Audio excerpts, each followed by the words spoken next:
तो jujutsu Kaisen का chapter 248 आ चुका है, जिसे तुमने शायद देख ही लिया होगा। और देखो आगे के चैप्टर्स के लिए कुछ तगड़े लीक्स निकल कर आए हैं, जो कि खुद उसके एडिटर द्वारा रिवील हुए हैं। तो अगर तुम्हें नहीं पता है तो ट्विटर पे कुछ टाइम पहले कुछ लीक्स पे काफी तेजी से बातें हो रही थी, और जुजुत्सु काइसेन के एडिटर का एक इंटरव्यू निकल कर आया है, जिसमें गोजो की वापसी से लेकर जुजुत्सु काइसेन के एंडिंग तक के हिंट्स नेट पर इस इंटरव्यू के बाद काफी तेजी से फैले हैं। और देखो जुजुत्सु काइसेन के चैप्टर 248 में भी काफी चीजें बताई गई हैं, जो कि गोजो की डेड बॉडी को लेकर है, और यूयूई के टेलीपोर्टेशन पावर को लेकर भी, और यूजी की नई पावर भी हमें इसमें दिखी है, जो कि आगे भी जरूर होने वाली है, जिसमें एडिटर की भी कुछ कई बातें भी इसमें जुड़ती है, जो कि आगे अभी तुम्हें धीरे धीरे पता चलेगी। तो 14 जनवरी के दिन वन पीस के एडिटर और जुजुत्सु काइसेन के एडिटर को साथ में बुला के एक इंटरव्यू रखा गया, जिसमें काफी कुछ ज्यादा तो नहीं हुआ है, लेकिन जितना भी हुआ है उससे इंटरनेट तो हिला ही है, और इधर उधर वो चीजें काफी तेजी से फैल रही है। तो जुजुत्सु काइसेन का जो एडिटर है, जिनका नाम फुकुदा है, उनसे इंटरव्यू के दौरान कुछ सवाल किए गए थे, और उन्होंने सामने से खुद ही कहा था कि गेगे जो है जुजुत्सु काइसेन के क्रिएटर, उन्होंने जुजुत्सु काइसेन की एंडिंग को डिसाइड कर लिया है कि वो कैसे होने वाली है, और वो किस तरह जुजुत्सु काइसेन को एंड करेंगे। वैसे अगर तुम्हें नहीं पता हो तो गेगे के मुंह से कई बार हमने ये सुना है कि वो काफी परेशान है जुजुत्सु काइसेन की एंडिंग को लेकर। वो आखिर समझ नहीं पा रहे हैं कि जेजेको को वो किस तरह से एंड करेंगे, और अब एडिटर के मुंह से ये सुनाई तो दे ही गया है कि गेगे द्वारा जेजेके की एंडिंग पूरी तरह से डिसाइड कर ली गई है। अब एडिटर की इन बातों से ये तो पता लग रहा है कि एंडिंग कुछ मजेदार होने वाली है, ज्यादा शॉकिंग नहीं होगी, लेकिन लोगों के लिए काफी ज्यादा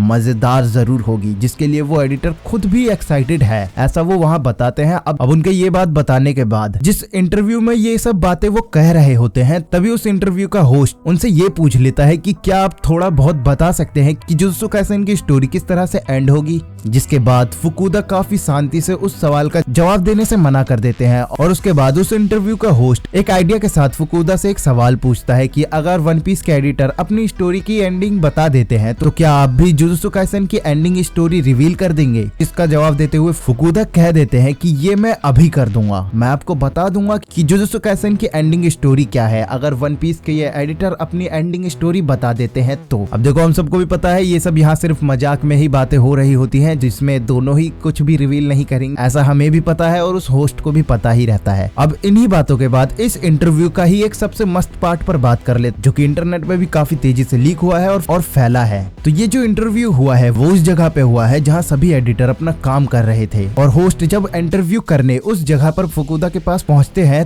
तब फुकुदा यानी जुजुत्सु काइसेन के एडिटर उस समय जुजुत्सु काइसेन के एक पैनल पे ही काम कर रहे थे, जो कि उस इंटरव्यू में भी आता है। और इस शॉकिंग पैनल को ही लेकर इंटरव्यू का जो होस्ट होता है, वो उस पैनल को देखने के बाद उसकी आंखें फटी की फटी रह जाती है। उसके एक्सप्रेशन से ये दिख रहा होता है कि उसने कुछ तो बड़ा देखा है, जो कि उसको तो हिला चुका था। अब जिस पैनल को उसने देखा था उसे उस इंटरव्यू में भी दिखाया जाता है, और जिस पैनल पे फुकुदा काम कर रहे थे उसी पैनल को तुरंत वहां ब्लर कर दिया जाता है। लेकिन ब्लर होने के बाद भी सभी क्रेजी फैंस ने उस ब्लर इमेज को भी डिकोड करना शुरू कर दिया था, और उसे जूम करने के बाद उसमें कुछ रिजल्ट निकल के ऐसे आए हैं जिसमें इमेज थोड़ी थोड़ी समझ में आने लगी है, जो कि तुम यहाँ देख भी रहे होगे, जो कि देखने में लग रहे हैं कि उस इमेज या उस पैनल में हमें गोजो देखने के लिए मिल रहा है, जिसके कई तरह के इमेजेस निकल कर आए हैं, जिसमें कईयों ने तो उसे ड्रॉ करके दिखाया है कि उन्हें इसमें क्या दिखाई दे रहा है, और उनको देखने के बाद तुम्हें भी वो इमेज अब समझ आ रही होगी, जिसमें जो गोजो है वो पुराने लुक वाला गोजो है, जिसमें गोजो आंखों पर पट्टी की जगह चश्मा पहना हुआ है, जैसे कि वो पहले पहना करता था। और जुजुत्सु काइसेन के फैंस इन्हीं चीजों के बारे में इंटरनेट पर बात कर रहे हैं। और इस इमेज को देख के तुम्हें क्या लग रहा है, तुम्हारी क्या थ्योरी है कि इस पैनल में ऐसा क्या है जिसे देख के ये होस्ट इतना ज्यादा चौंक गया था। वैसे मेरा पहला यही सोचना है कि ये जो पैनल है हमें इसमें जो देखने के लिए मिला है, उसमें किसी की डेथ के बारे में बताया जा रहा है, जिसमें इस सीन को देखते हुए ये लगता है कि अगर तुम्हें याद हो जब गोजो मरा था तो उसे भी हमें एक ऐसी जगह पे दिखाया गया था जिसमें वो अपने पुराने लुक में था, और वो मरने के बाद वहां गया था जहां पहले मरे हुए लोग गोजो को इंतजार कर रहे थे, जैसे कि गेतो, नानामी और बाकी सभी। तो ये हो सकता है कि इस पैनल में कोई मरा है जिसका वेलकम उस जगह पे गोजो और बाकी सब वहाँ कर रहे हैं। और देखो किसी की डेथ होने का रीजन इसलिए भी मैं यहाँ कह रहा हूँ क्योंकि यहाँ जो होस्ट के रिएक्शन हमें देखने के लिए मिले हैं, उसे देख के तो ये लग रहा है कि कुछ तो बड़ा उस पैनल में हुआ है, क्योंकि वो देख के वो तो काफी ज्यादा शॉक्ड दिखाई दे रहा है। और गोजो का कमबैक वाला रिएक्शन ये तो नहीं हो सकता है जैसा कि इसने दिया है। अगर वो गोजो का कमबैक देखता तो शायद खुश सा थोड़ा दिखाई देता, लेकिन यहाँ पे काफी ज्यादा वो उसके चेहरे पर हैरानी दिखाई दे रही है, जैसे कि उसने किसी की डेथ उस पैनल में देख ली हो, या उसके अलावा कुछ शॉकिंग होने वाला है। अब देखो वो डेथ तो किसकी हो सकती है वो तुमने इस चैप्टर में देख ही लिया होगा, वो हिगुरुमा की डेथ हो सकती है जिसका वेलकम गोजो कर रहा है। लेकिन हिगुरुमा के अलावा भी यहाँ कोई हो सकता है, जैसे कि यूता, जो कि आगे के चैप्टर्स में शायद उसके साथ कुछ हो जिससे यूजी की पावर्स हमें आगे और अच्छी तरह निकलती हुई दिखाई दे। लेकिन उससे पहले जुजुत्सु काइसेन का एडिटर इसी इंटरव्यू के आगे कहता है और हमें आगे आने वाले चैप्टर के लिए हिंट देता है कि आगे जो 2 चैप्टर नेक्स्ट आने वाले हैं वो सबसे ज्यादा क्रेजी होने वाले हैं, जिसके लिए जेजे के फैंस अभी तैयार नहीं हैं, जो कि खुद जेजे का एडिटर यहाँ रिवील कर रहा होता है। और देखो इन बातों से तुम्हारी हाइप अब और ज्यादा बढ़ गई होगी, जो कि चैप्टर 248 के बाद तो डबल जरूर हो गई होगी। और जैसे कि गोजो को लेके सुकुना द्वारा चैप्टर 248 में जो बताया गया है कि गोजो की डेड बॉडी उसको यहाँ से टेलीपोर्टेशन करके ले जाने वाला युयुई है, और युयुई उन सभी घायलों को सोको के पास ले जा रहा है जो कि ठीक हो सकते हैं। और सोको वो है जो कि अपनी रिवर्स कर्स टेक्निक से दूसरों को ठीक कर रही है और अपनी रिवर्स कर्स टेक्निक से ठीक कर सकती है, लेकिन वो उतनी तेजी से नहीं होता है जैसे कि हम सोचते हैं, जैसे कि कोई अपने आप ही खुद को रिवर्स कर्स टेक्निक से ठीक कर सकता है। जैसे वो यूजी को देखकर समझता है कि यूजी भी उस रिवर्स कर्स टेक्निक को सीख चुका है। अब देखो ये जो बातें सुकुना द्वारा हमें यहाँ बताई जाती है कि क्या इन बातों में क्या हमें गोजो के वापसी के हिंट दिए जाते हैं कि युयुई उसे सोको के पास ले गया है और शायद सोको गोजो को ठीक कर दे, या आप मुझे कमेंट करके जरूर बताना। वैसे अगर मैं कहूँ तो इस चैप्टर के ऑफिशियल पेजेस में सुकुना जब ये बातें कह रहा होता है तो वो गोजो को लेकर कॉर्प्स यानी उसे डेड बॉडी बोलता है, जिसे हिगुरुमा को भी वो वैसा ही बोलता है, जिसमें सुकुना खुद गोजो को मरा हुआ घोषित कर देता है। अब देखो सुकुना के हिसाब से तो गोजो मर चुका है, लेकिन गोजो सच में अभी किस हालत में है ये अभी तक हमें देखने के लिए नहीं मिला है, जो कि पक्का आगे के 1 या 2 चैप्टर में जरूर दिखेगा। जैसे कि एडिटर के लीक्स के मुताबिक आगे के चैप्टर एकदम बवाल होने वाले हैं, और गोजो अगर मर चुका है तो सोको भी उसे दोबारा ठीक नहीं कर सकती है, क्योंकि रिवर्स कर्स टेक्निक घायलों का घाव भरता है, ना कि मरे हुए को जिंदा करता है। तो गोजो की वापसी अभी तो ना के बराबर दिखाई दे रही है, लेकिन मैं इसके लिए तो हाइप जरूर हूँ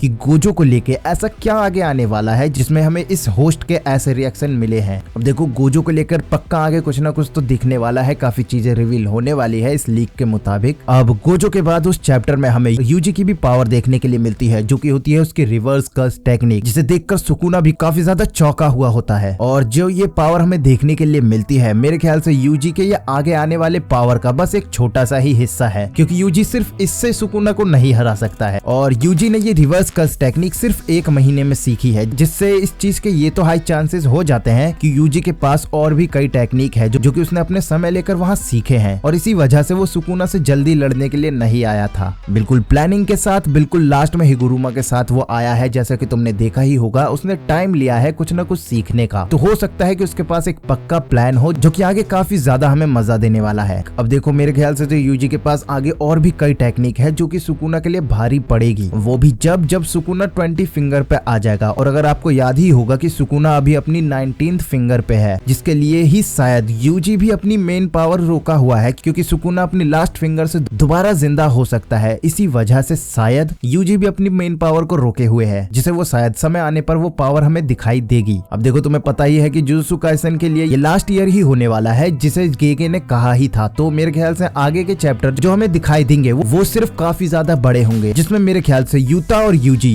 सुकुना पर बहुत ज्यादा भारी पड़ते हुए भी दिखाई देंगे, जिसमें अब सुकुना हारता हुआ भी दिखाई देने लगे, ऐसा हो सकता है। क्योंकि यूता की पावर तुम जानते ही हो कि यूता कर्स को कॉपी कर सकता है, तो इस पावर से सुकुना भी काफी ज्यादा चौंका हुआ होगा। और इसी को देखने में आगे काफी ज्यादा मजा आएगा कि यूता अपनी कॉपी करने वाली पावर से क्वीन रिका और यूजी के साथ मिलकर किंग सुकुना से कैसे लड़ेगा। वैसे मेरी एक ये थ्योरी है ही कि ये सब मिलकर सुकुना पर बहुत भारी पड़ने वाले हैं, जिसमें शायद सुकुना को अपनी 20 फिंगर की भी जरूरत पड़ जाएगी, और 19 फिंगर सुकुना के हारने के बाद वो उस फिंगर द्वारा वापस आ जाएगा। और इस बार इतादोरी जो पावर छुपाए हुए था वो इस 20th फिंगर वाले सुकुना के लिए निकालेगा, जिसका हिंट शायद एडिटर भी दे रहा है कि आगे के चैप्टर काफी ज्यादा शॉकिंग होने वाले हैं, जिसका अंदाजा जेजे के फैंस को नहीं है। अब क्या पता हम 19th फिंगर सुकुना की ही आगे डेथ देख ले। अब देखो यही कुछ बातें थी जो मुझे लगती हैं। अगर तुम्हारे दिमाग में कोई थ्योरी इसको लेकर बनती है तो कमेंट करके जरूर बताना। और जुजुत्सु काइसेन का चैप्टर 249 इस वीक के ब्रेक के बाद अगले हफ्ते में आएगा। तो अगर तुम्हें ये वीडियो पसंद आई हो और मेरी थ्योरी पसंद आई हो तो प्लीज वीडियो को एक लाइक जरूर कर देना, ताकि मैं ऐसी थ्योरीज और भी आगे फुल एनर्जी से लेकर आऊं। और अपनी थ्योरीज भी बताना जिसको एक्सप्लेन करते हुए मैं आगे की वीडियोस में ऐड कर दूंगा। और देखो अगर चैनल पर नए हो और चैनल को अभी तक तुमने सब्सक्राइब नहीं किया है तो प्लीज सब्सक्राइब कर लेना। तो मिलते हैं अगली वीडियो में।